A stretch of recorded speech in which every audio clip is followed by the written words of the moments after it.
Ofuma keetti fuuldura namaan itti eegonni godhattee ofii sammuutti sirriidha. Omtuu bilbila keenya jiru bilbila duwwaan maal godhu? Miimoorii malee maal qaba? Sirba malee maal qaba? Hariyyaan tana koo obboleettiin feeshiin guddoon takka hojii mana keessaa na gargaarti. Yoo dadhabee galee harmee kootu taa'i maal dhabde maal nyaatta maal dhugda naan jetti. Ati kaateellee harmee noor eessaa dhuftaa maal hojjechaa ooltee naan hin jettu. Yaan tana koo yoo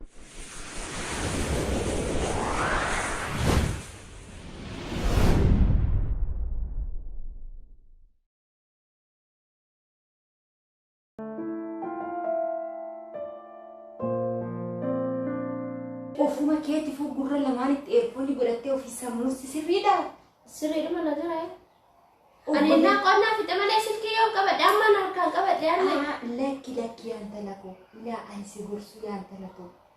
Yeroo hunda silkii asiif achi yoo eegonni godhattee barnoota keessi dagachiisa jedhu. Tiktookiidhuma kana dhiisisiin jedhee. Tiktookiidhuma kana maal sii godhe?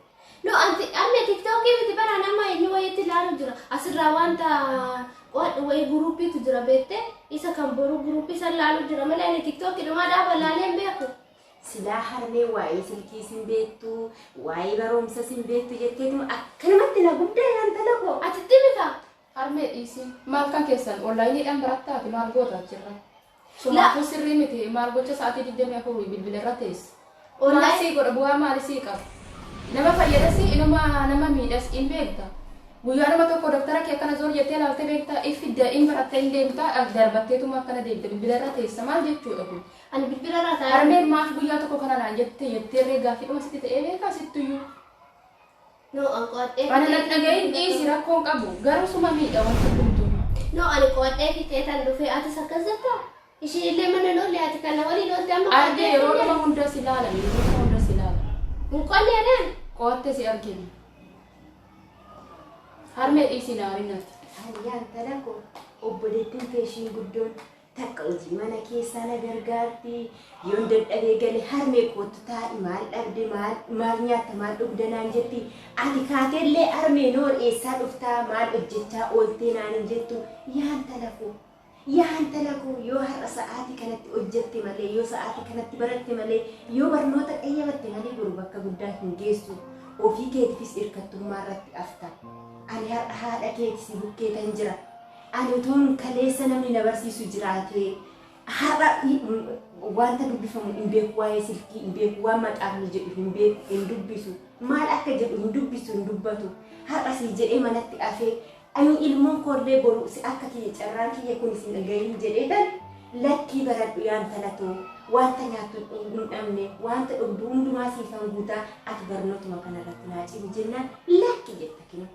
Yoon bahee ol deebi'u silkiidhuma kanarratti yoon bahee ol deebi'u silkiidhuma kanarratti yoo si waame hin dhageessu lakki qo'achaa tan jira argatu obboleettii kee jala fakkeenya fudhadhu sa'aatiin ati itti qabdu kun sa'aatiin ati irra jirtu kun kan silkii gorogortu utuu hin taane kan barnoota kee qayyabattu boru dhaloota boruu baalan barsiisa jettee har'a harmeen koo akkatti bu'aa bahii guddaa keessa na dabarsitee ishiinuu hin baranne mana keessa teessi kaleessaa utuu namni ishii barsiisu jiraate har'a isheenis akka namaa kana hojjettuu mootummaa taatee birrii teessee kompiitara qabattee teessee ani immoo kan harmeen koos argatte sana hin argadhu karaa isheen cimtee amma na barsiistu kana amma isheen narra jirtu kana otoo isheen narraa waa tokko hin ta'in ani bakka guddaa qaqqabeetan dadhabbii isheen natti dadhabde kana bakka guddaadhaan gaa jechuu dhiiste ati sa'a 24 silkiidhuma keessa teessa si hawwaadhaan talatu.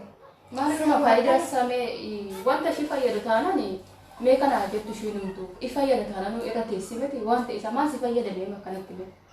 Ati immoo sa'aatii 24 kanarra taa'utu wayyamoo kan barsiisaa si barsiise sana guyyaatti deebitee ilaalu sana si wayya sa'aatii barbaaddetti bilbila tuquu si hin dandeessa rakkoon qabu bilbila qabate si hin jennu beenu. Har'a akka arras borus deebilee si gorsuu maalidha kun? Maaf barattee erga akkasii maal gocha mana barumsaa deemta? Ana nan arrabsiisin ijoollee kee biraa hin argitaa miti anarreen allaalee rakkoo hin qabu. Ani hojiin natti baay'ateen jedhu hojii manaa hojjedhee maal jedhee xumureetiin hin harmee gargaaree kan dandeenya. Amma hojjedhu kanaati bakka nama teessi. Xinnuma sitti ulfaatu har'aan mana geessee ati akkanatti taa'uun maali? taa'e isin jedhu boqochuun kanuma jiru garuu sa'aatii 24 bilbila irra maal jechuudha. Wadhee fixee kan bilbila goroggore ati sakkasetta kana waliin ooltu ishiin garuu ala ooltee hojii ooltee dhufti ati immoo kana wajjin ooltu kan mana harmeedhuma wayya kan si argite osoo sin argisiisni siin jette ani asii argee amma gubadhu maaf na gubdaan anis mee obboleettii dhuma keeti hawaasi gubata kallee hin qabu dhiisisuma dhiba booda maaf kana naan jaan jette harmee naarin ati ishii dhumaa fi wanta tumaatti hinneera erga diddeetti immoo homaa gochuu hin dandeenyu zimmi jedhiina tumaatti hin dubbatiin. Egaa amma namni si gorsu amma namni haati ilmoo gorsitu si gorsa yaanta lafe daandii kanarraa deebi ilmoo bataatu irraa baratta abbaa keetti yoo hime abbaan kee lakki ishiinoo gobaasi barnoota keetti jedha inni wanta si faana hin oolleef wanta ati hojjettu wanta hin argine amalumaan itti toltee amalumaan qabdeeti abbaan kee kan akkana si jedhe isa malee hin qabu yaada amma isin lama taatanii inni waan fagoo ta'e abba kiyyaa oolan isa bilbiladhe malee isin naaf hin taatan bakka isa biratti gala yookaan deeme malee ani osoo qooddu inni akkamitti akka inni qooddu hin beeka akka inni argaa jira bilbila akka itti gorogoru inni silaa hin beeka isin maal rakkattan otoo achitti galtee nuuf wayyi nan gal inuma gadi jettee hojjattaa akkasitti nuyi gadi jennee hojjennee siif innee si ilaallu kana achittis deemtee akkasitti nyaata deemi wanuma hundaafuu hin sinirraa deemu qaba yaada inni bilbilaa fi galgala amma kaardii guuttadha deemi qofta yaadumas maaf hin qofne ofiinuu naa bilbilaa miti dhambanaa bilbilee fi isinirraa deemu qaba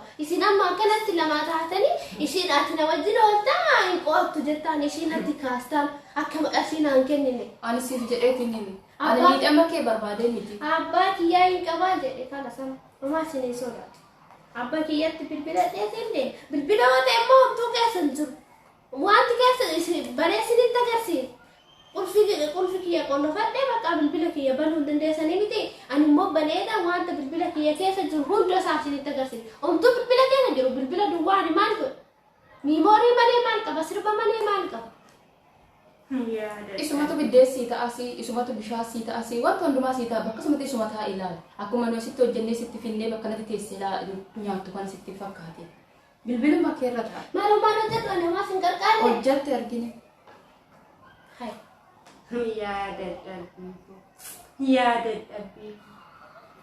harmee dhiisi yaa harmee maallaan jette guyyaa tokko gaaffitti ta'a sammuufitti dhiisi dhuma ishiitu mazim jennee nu agarsiisu.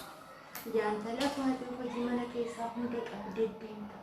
Ishiin teessituma maxaafa ishee kana yoo dubbiste yoo qabxii gaarii fidde ishiinumtillee mana keessaa goobazii taatee habaatiin jedha. Ishiin garuu gadi deebiteetu akka waa silkii wayi godhuufi.